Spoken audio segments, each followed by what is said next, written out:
He's everyone's favorite lovable douchebag. Welcome to MsMojo, and today we're counting down our picks for the top 10 Schmidt moments from New Girl. Look, guys, has anyone seen my good pea coat? Jar! Have you seen my shark skin laptop sleeve? Jar! Before we begin, we publish new content every day, so be sure to subscribe to our channel and ring the bell to get notified about our latest videos. For this list, we'll be looking at the most funny, sweet, and memorable moments from this beloved character's run. Now get out there. Enjoy that cake with the woman that you love. Too soon? Forget about it. Good talk. Number 10. His first name reveal. I'm right! I'm going to start using my first name again. Schmidt, I think that is a very bad idea. I have no choice. When I was born, my parents gave me a name. Schmidt's first name was a mystery that eluded us all. So we were all waiting with bated breath to find out what his given name actually is, and why it had never been spoken. Who could have guessed that it's because it's also Winston? It is the name that I was called for most of my life, and I want my name back. Apparently some deal was brokered when the two Winstons first met in order to keep the peace. I'm Winston. I'm Winston. I'm Winston. We can't live like this! Only one Winston. That is until Schmidt and Winston strike a new deal so that Schmidt can use the name. Lucky for us, it didn't stick, and he will forever be Schmidt. I love you so much, Winston. Oh, God. I don't like it! I don't like it! I don't like it! Damn it! Huh? Take your name back. Number 9. His Indian dance performance.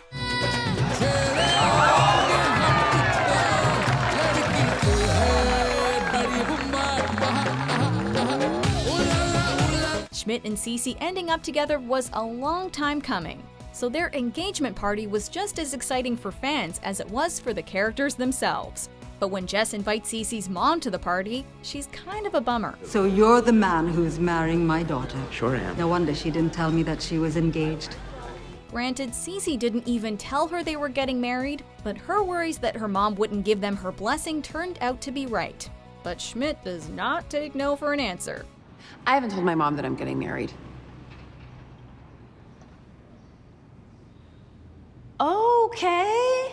To impress Cece's mom, Schmidt joins an Indian dance troupe and performs a Bollywood dance.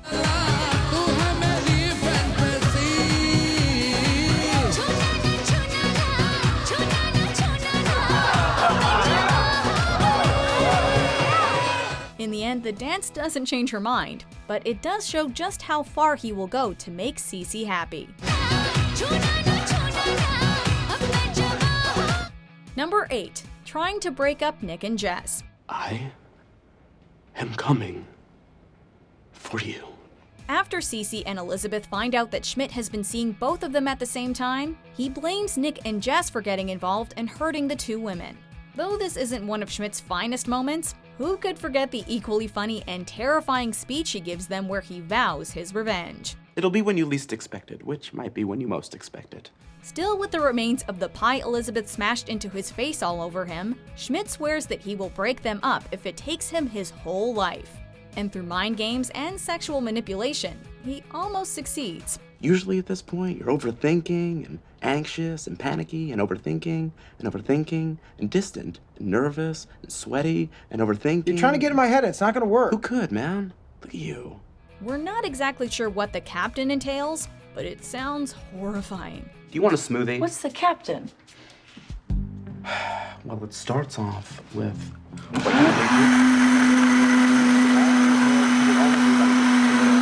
You want to clean yourself up immediately. I mean immediately. Number 7. Proposing to Cece. Schmidt and Cece's relationship was a long and bumpy road. Up this mountain, and I finally got cell reception, and there were like 20 voicemails. Are you in love with me?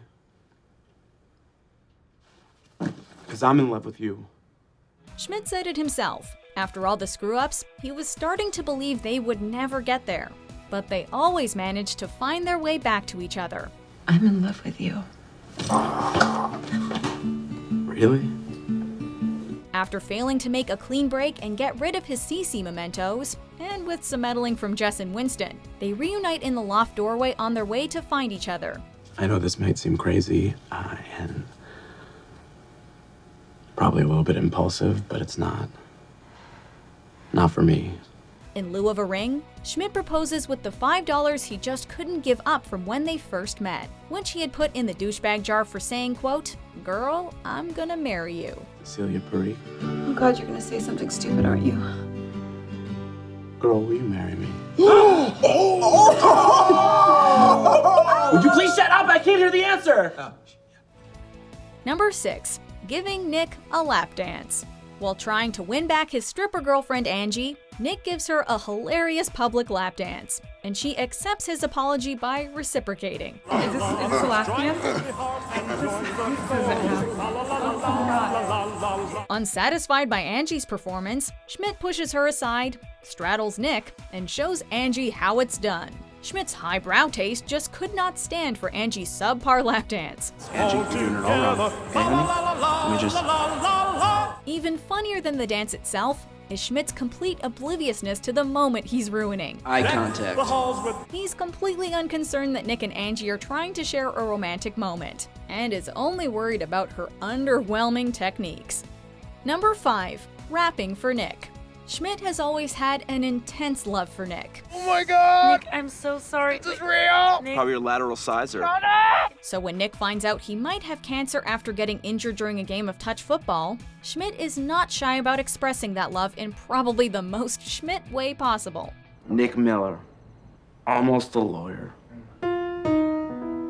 The gang are all dealing with their emotions in the only way they know how, getting wasted at the bar. Can I get some weird rapping?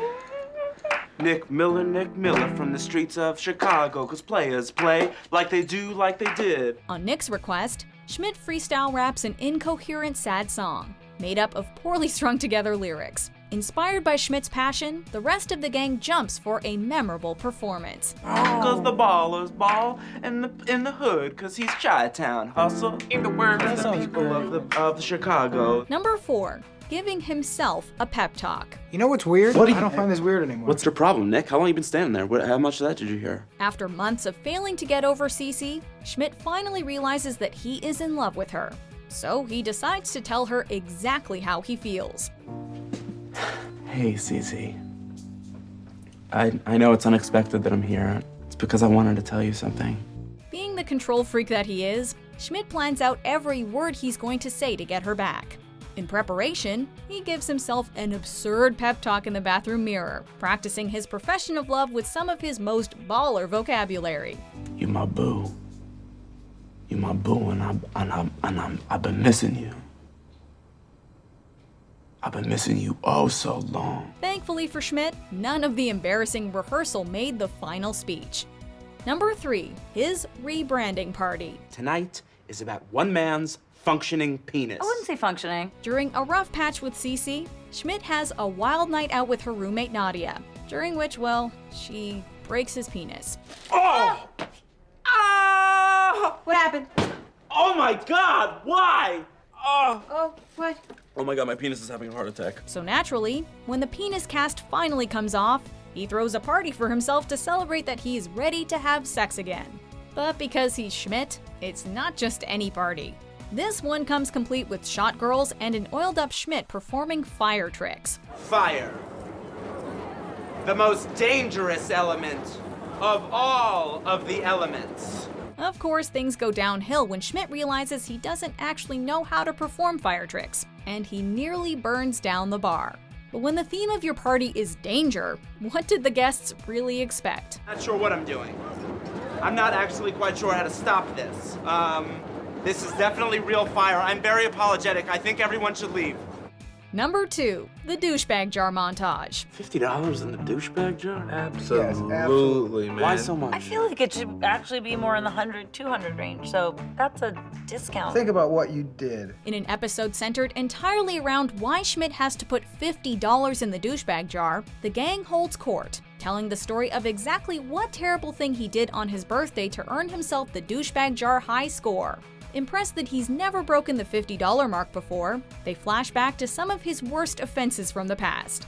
Winston, did you know that NWA didn't stand for Never Walk Alone? $30. Jar. From ordering personalized condoms to his ridiculous wardrobe, Hey, Nick. No! Jar, Schmidt, jar! For what? to his thoughts on names for uncircumcised genitalia. This montage highlights some of Schmidt's best or worst moments. Someone's personalized condoms just came in the mail. Hey, Jar, $20. Before we unveil our top pick, here are a few honorable mentions. You know what they call you where I'm from? A dirty old bitch. Dirty old biatch. Biatch, just in general. Because I ain't from Manhattan, sir. I'm from Long Island. What happens if I say no? You know what happens? Schmidt happens. Oh! You're a gynecologist and a lesbian, which makes you, well, a genius. Jar. I know my way around a Grizzly Adams. You too? Jar. Number 1. The Quest for the Lionfish. Broken-hearted by Cece's engagement, Schmidt becomes obsessed with obtaining a rare lionfish as a replacement. It's perfect. I must have it. Sadly, sir, you can't. What do you mean, can't? It's illegal, sir. This fish is protected by the great state of California. Give me it! He tries to buy one from an aquarium and assaults one of the employees when he isn't permitted to. Winston pulls him off of the poor man, but not before Schmidt gets away with his fish hat and makes a scene as Winston drags him out. What is this hat? They say it'll be impossible for me to have it, but I'll get it. She will be mine, and we will create a life together. Winston tries to distract him with another fish, I got you a clownfish. I don't want some janky freshwater bitch fish, Winston. and Schmidt expresses his disappointment using his signature Schmidt vernacular. Poor clownfish.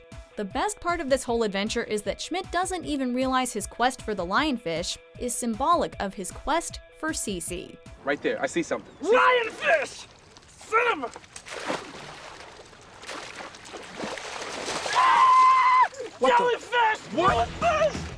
Do you agree with our picks? Check out these other great clips from MsMojo and be sure to subscribe and ring the bell to be notified about our latest videos.